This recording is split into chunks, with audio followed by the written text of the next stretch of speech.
which was largely stoked by books and also by the craft and dance and just the culture that I was living around.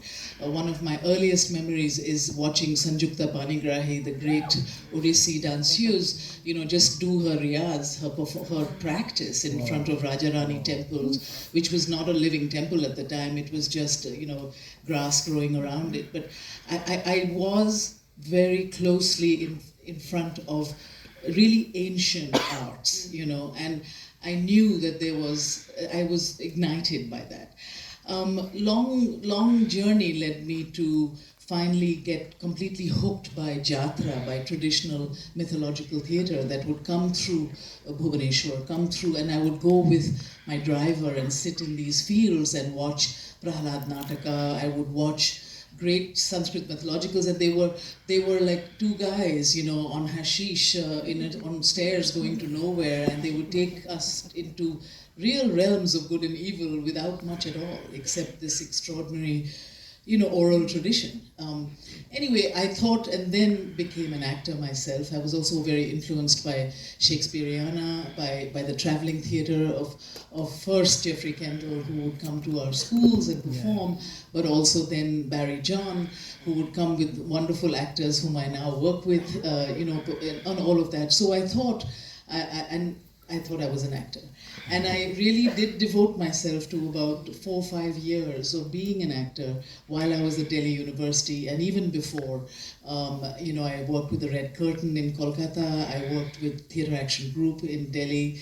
And I loved that. I always teased Lilette Dubé, who was part of that she was always the sex symbol and I was always the boyfriend's mother.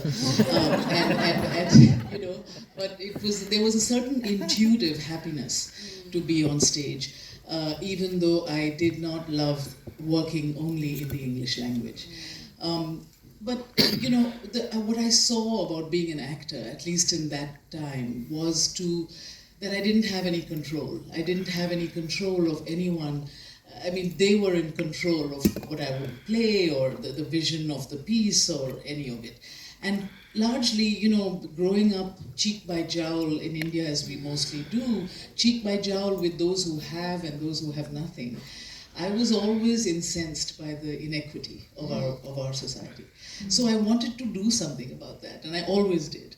Because my stories and my excitement really my mother has this story that I would go out running when I was 11 years old and दूध वाला के साथ वापस आ जाती है क्योंकि उसकी कहानी इतनी बढ़िया है तो वो बिठा देती है दूध वाले को और then we have to listen to his कहानी. So I was like that, kind of. My nickname, which is now my Insta handle, is Pugly, and that's my nickname. And that was what I am, and still am, and I hope to always be. So anyway, my world was was that, and is that.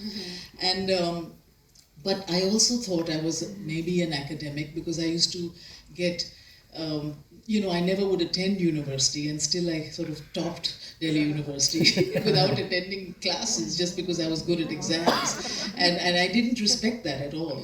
So very secretly applied for scholarships abroad and somehow got a full scholarship to come abroad when I was 18 and a half. And then I thought I would come to be an actor. And I worked very solidly as an actor at Cambridge, Massachusetts and in New York City. But again, this idea of not having control was a problem.